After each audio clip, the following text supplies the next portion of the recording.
Good morning, sirs. Good morning. Miss Bhavana, Yes, sir. can you hear us?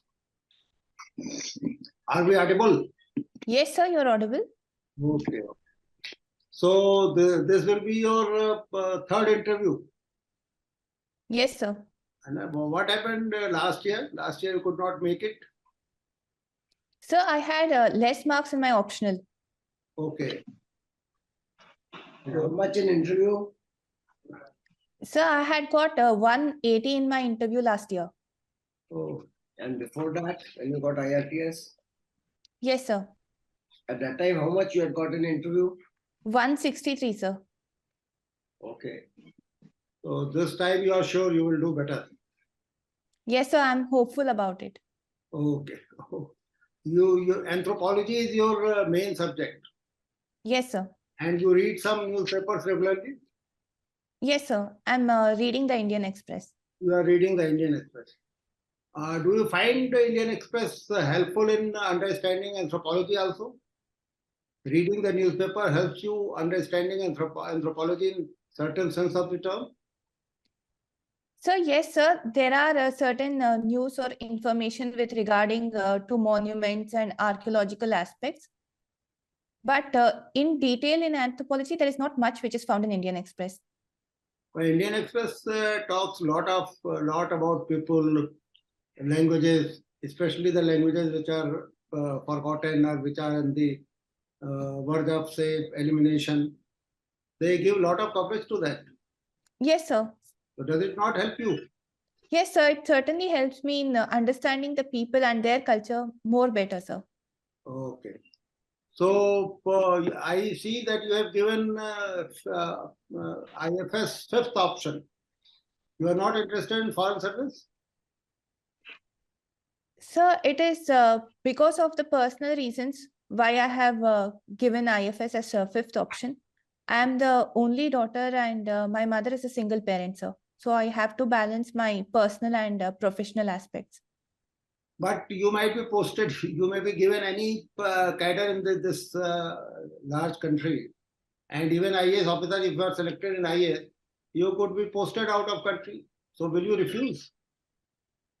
You would like to be posted at the place where your mother is living? Certainly not, sir. She will be accompanying me. But I did not want her to feel uncomfortable, at least at this ripe age. So I wanted her to be comfortable where she would be, so that I can also balance my professional ambitions along with having a good communication and contact with my family members, sir. But she can live with you in a foreign posting also? Yes, sir, but I would be away from my joint family. So I have my responsibilities towards them also, sir. So But this was the only reason. that may not be a convincing answer in the sense that as an IAS officer, you are likely to be posted outside the country. So if you are posted, you will say no, you will not go. Sir, I would decide at that point of time according to the situations that would arise at that time, sir. But I would certainly take up whatever postings I have got in the right stride and do my best for my profession, sir. Okay. These days, German Chancellor is in India, and he has spoken something about Russian-Ukraine conflict. Can you update us? I'm sorry, sir. I could not hear you clearly. German Chancellor is in India these days, and he has spoken something about Ukraine and Russia conflict, especially the role of India, which is expected by the West. Can you update us? What did he say? Sir, in fact, it was said that the Germany and the India relationship, they can go ahead to resolve these kind of conflicts with dialogue and diplomacy. So India right now is occupying a very good global position, wherein it can take appropriate measures to reduce these kind of wars and to ensure peace in the world, sir. But Russia is also a time-tested friend of India.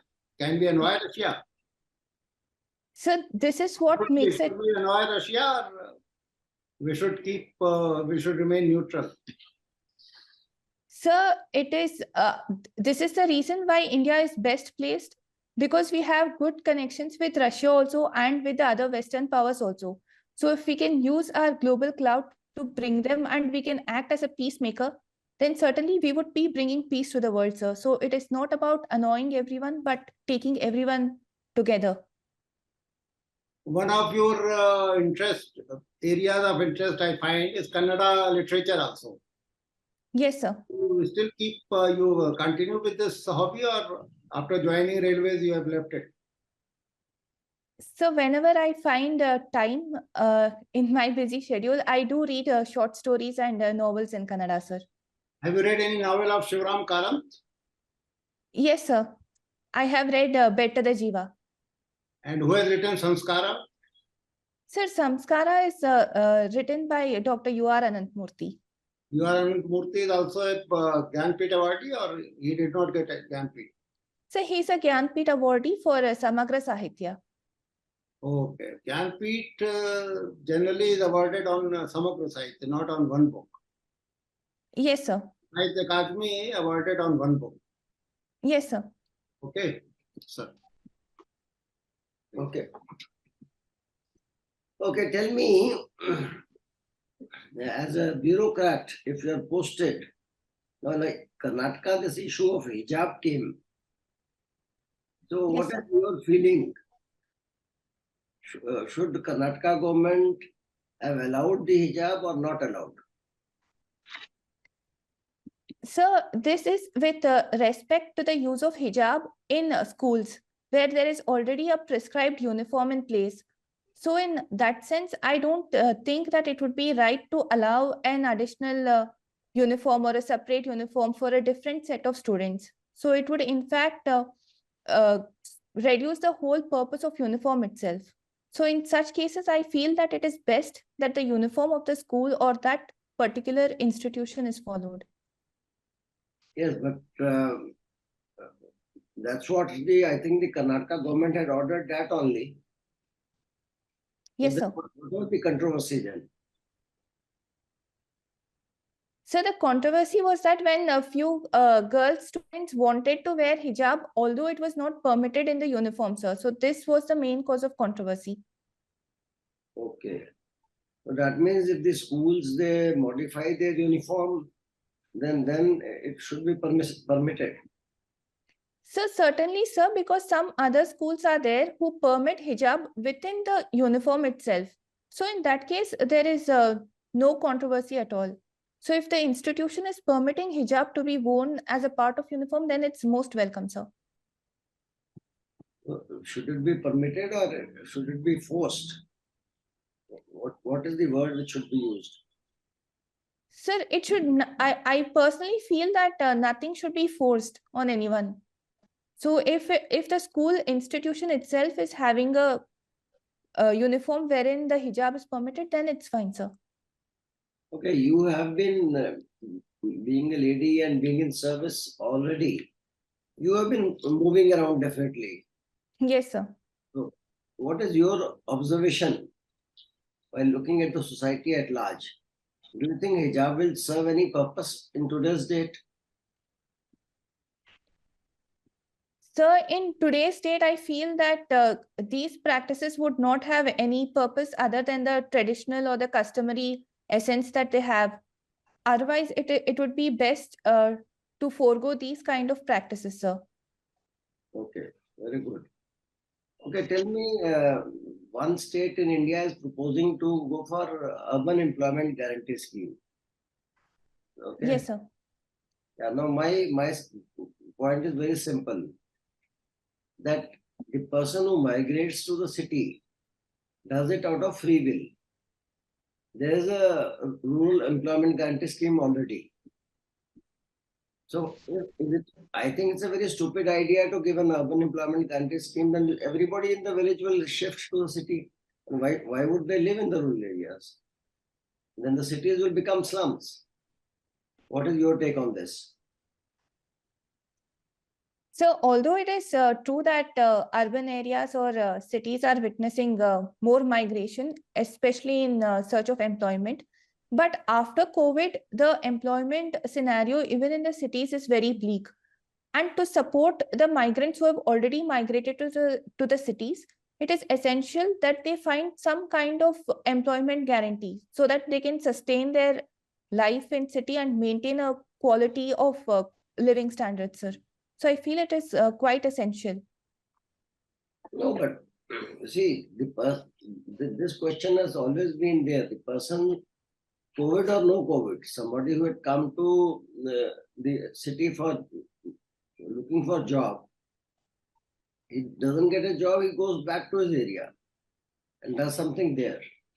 Settling a person in city is much more expensive, at least 4 times more expensive to the state government compared to the rural area. So why should we incentivize shifting to the city just for jobs? Sir, this will be to provide the minimum wages or a minimum employment guarantee scheme, sir. So I don't think that any person would not migrate keeping in mind their urban employment guarantee scheme, sir. Well, think about it. I mean, yes, sir, certainly, sir. I will read more about this topic, sir. As an urban planner, I don't think it's a prudent thing to do. You know, rather than, yes, we should take industry to the rural areas, that is a better thing to do. Yes, sir. But providing urban employment guarantee scheme, I think it will be a disaster. Because as yet, already our cities are so much burdened. Like you live in Bangalore. Yes, sir. Traffic which is already there. If you give employment guarantee, then at the end of the transport in Bangalore. Okay. Now my next question. Yes, sir. Yeah, tell me what is the Gujarat model for development? What are the main features of the Gujarat model for development? Sir, according to my limited reading about this topic, I feel that it is more based on industries and cooperatives, especially with respect to Amul or any other farmer cooperatives. The presence of cooperative societies is more well done in Gujarat than in other states, sir. Yeah, but what the Gujarat model of development, which is being proposed currently, Amul is a very old story in Gujarat. It's not a new story. Sir, the impetus on infrastructure growth and the industrial growth, the coming of Gift City and other important infrastructure corridors in Gujarat have also helped in its development and growth, sir. So this can be the Gujarat model of development. Well, the Gujarat model of development has 3 features. First is infrastructure-led growth. Second is policy stability. And third is law and order. Yes, sir. Right? If these 3 things are there, in fact, I say that if there is something called sukoon, if there is sukoon, people will find a way to discover the best in their life. Yes, sir. I always feel that the government should give sukoon. After that, people will find their way out. People are quite capable, right? Okay, one more thing. Tell me, what is the role of the various sources of energy for generating power for India? So in the present scenario, we are still dependent on thermal power or coal energy, but we have the renewable sources of energy like solar, large hydro, wind, catching up quickly. What is the share? So the exact share, I can only say about the approximate share, sir.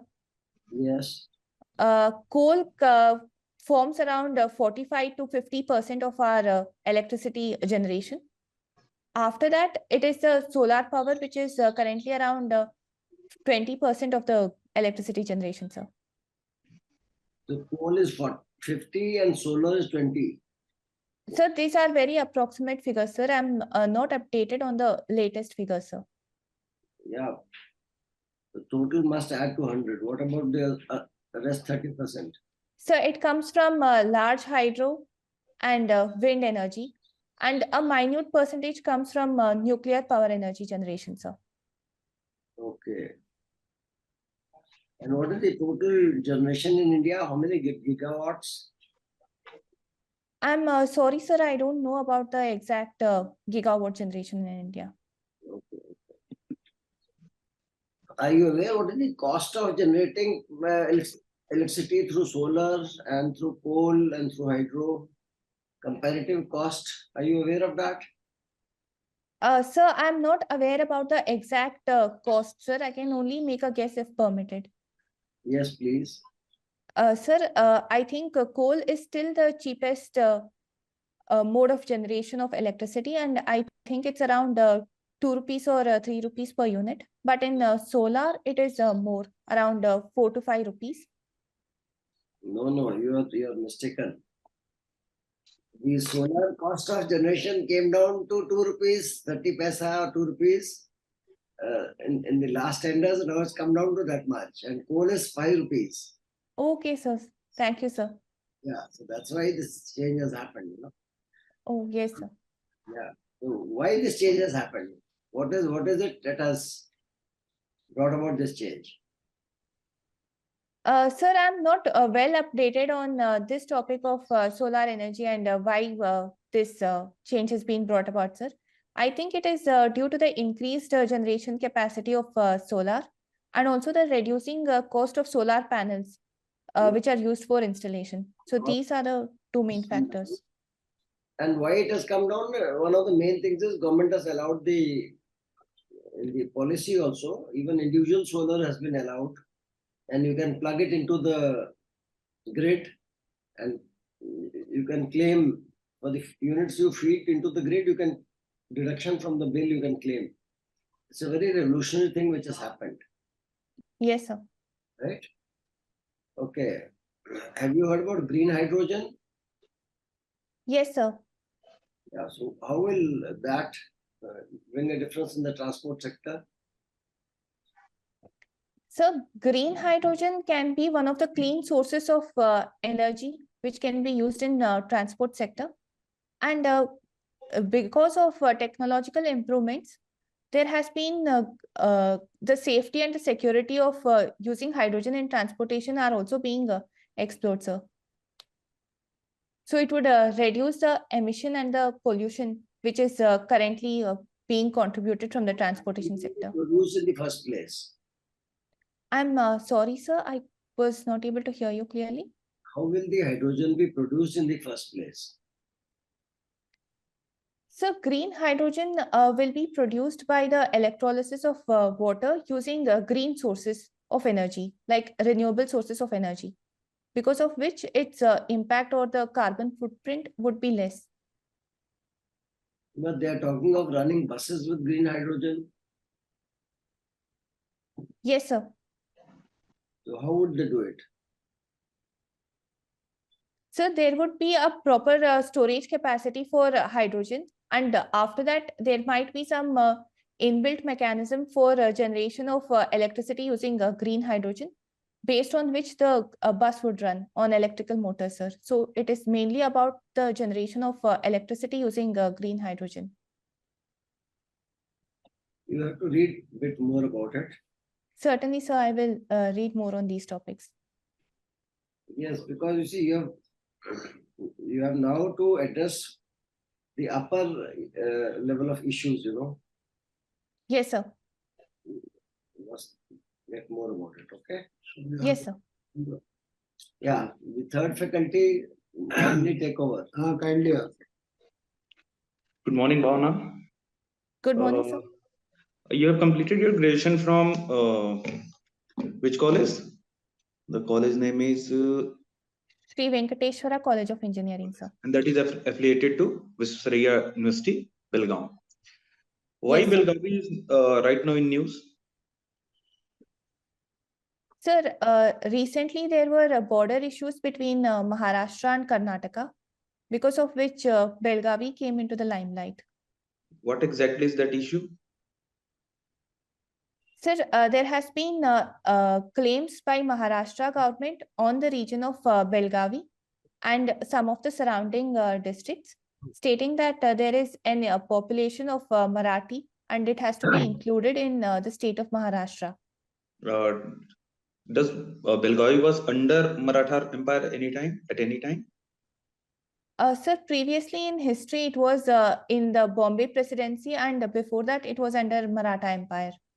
Okay, let us suppose that you are officer there. Then how will you going to handle that problem, that issue?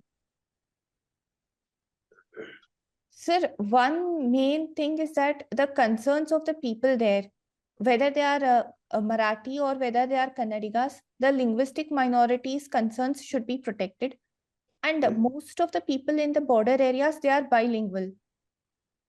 So they should be given services or schooling in their mother tongue.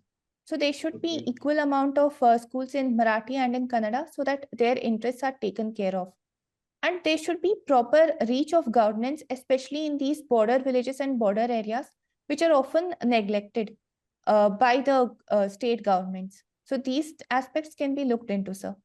Means you want to say that these all issue can be resolved by just talking about the linguistic minorities. Am I right?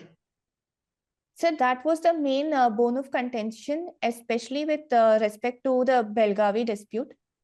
They had concerns with respect to the language. Okay. In the light of this question, I would like to ask which article protects the right of linguistic minority? A very basic question. Yes, sir. So the fundamental rights, Article 29 protects the rights of linguistic minorities. Okay. So it does also provide right to establish educational institute for linguistic minorities? Yes, sir.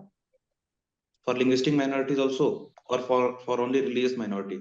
So for both, for linguistic and religious minorities, sir. Okay. As your optional is anthro, can you please tell me difference between culture and civilization?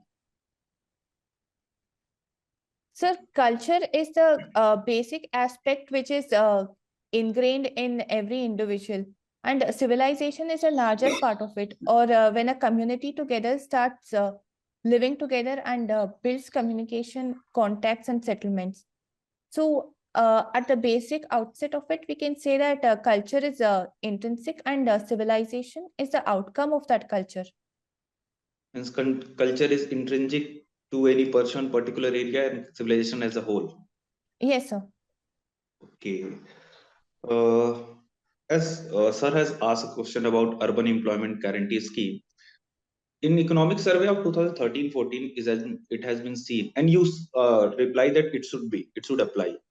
But in the economic survey of 2013-14, I think that there was a data that there is annual migration of around 90 million people, sorry, 9 million people from UP, Bihar, and northern state to the southern state, Karnataka, Tamil Nadu, Maharashtra, and Gujarat. Then, how do you think that this migration should be stopped? How this should be addressed? What we can do in this respect?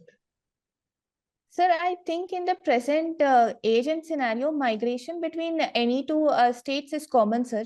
I feel what we should do is we should protect the interests of migrants, as we can't go for stopping of migration. And I feel, in fact, that migration is welcome because it would address the natural labor requirement or labor problems in the other areas.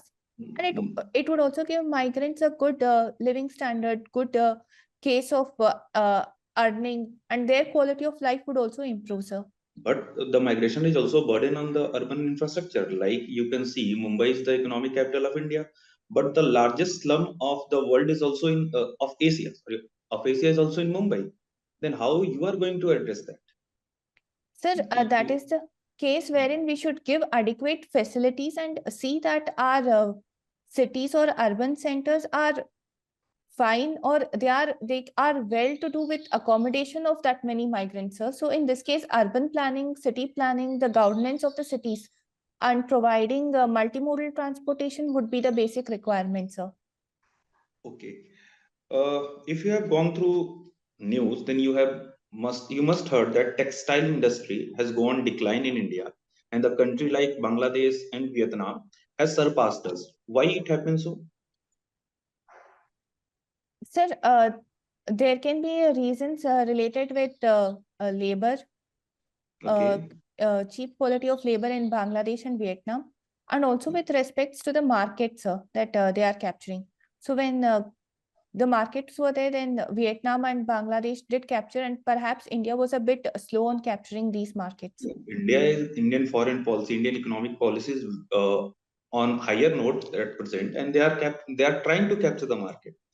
But then also, textile has not been grown in last 5-6 years. It's keep declining, and Bangladesh and Vietnam keep increasing. Though they are very small economies, very small countries, but they are surpassing us. So I think you should read more about this. This is one of the Yes, sir. crucial questions. This is also going to help in the curbing the migration also. I will come on this later. Yes, sir.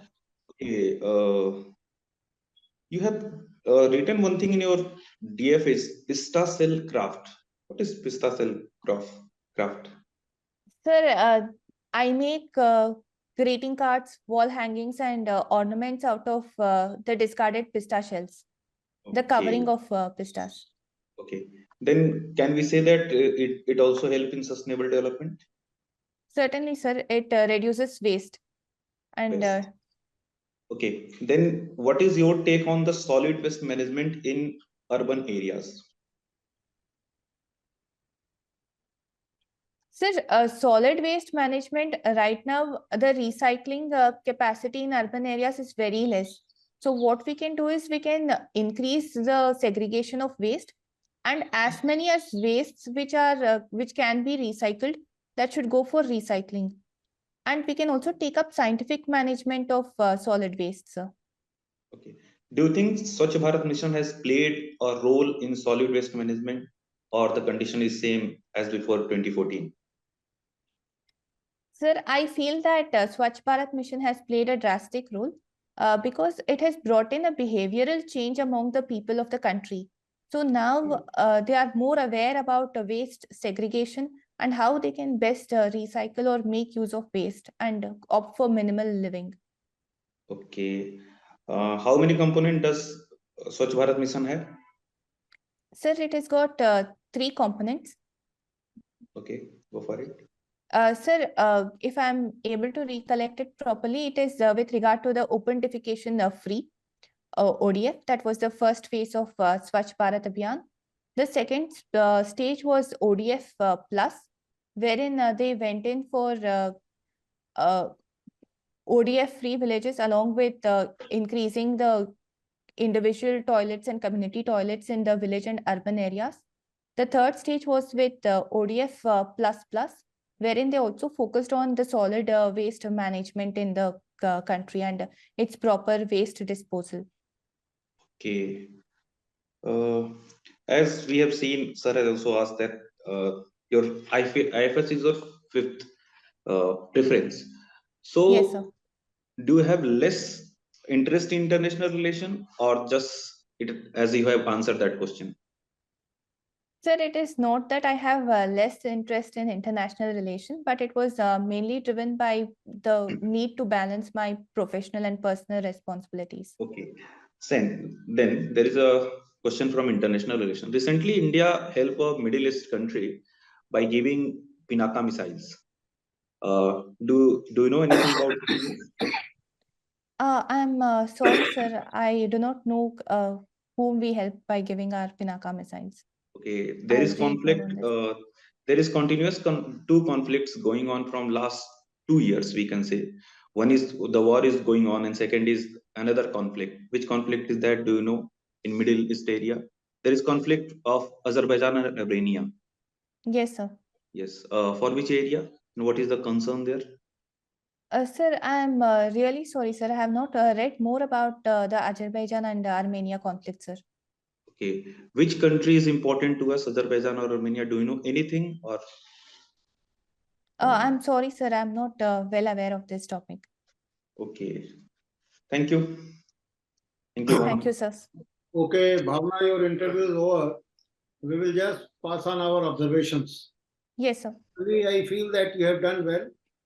You are articulate, you are confident, and full of confidence is shown from your face and your demeanor. Only thing is that I feel that you will have to increase your knowledge base. You will have to spend more time reading newspapers. You read one newspaper, you told us Indian Express. Yes, So sir. I would suggest that you add 2-3 more. When is your interview? So the date is not yet out, sir. It will be in the end of April. Okay, so you have sufficient time. So Yes, sir. you can cultivate this habit of spending more time. I know that you are in a busy schedule, but still you can find time for reading newspaper, and you can increase your knowledge base, especially international affairs. Though you have given very low priority to IFS, so very little possibility of asking on international affairs, but still you should be prepared. You Yes, are sir. a lady officer, so you should expect questions on gender budgeting, or inclusion of female officers in the army in combat positions, combat role, and women entrepreneurship, women leadership. So you can expect some questions on gender issues also. Otherwise, from my side, you have done very well. I hope you should do better than last year. Okay, Thank you, sir. Yes, you are a very good candidate. Keep smiling, keep going the way you are going. You do well. There's nothing to worry.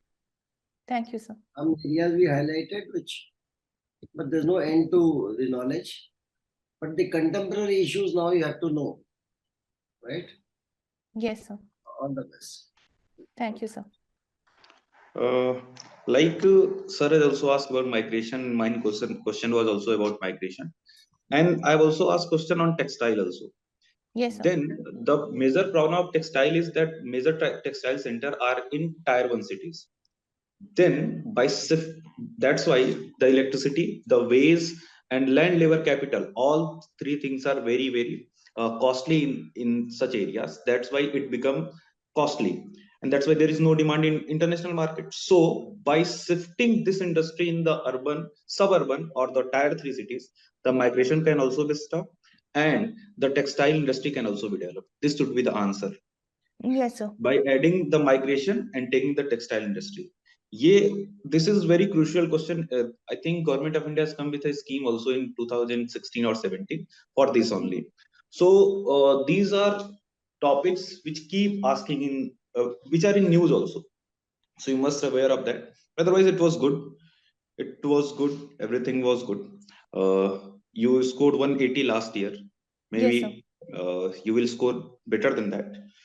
It was all good. Thank you. Okay, Thank Bhavana, you, sir. all the best. All the best, Thank you, All Bhavana. the sir. best. All the best for interviews. Just increase your sources for current affair, and that's all. And be updated with the general issues, which whatever going on at the international level or national level. Okay. Yes, sir. Okay, you Thank can you. leave, Bhavana. All Thank the you, best. sir. Thank you.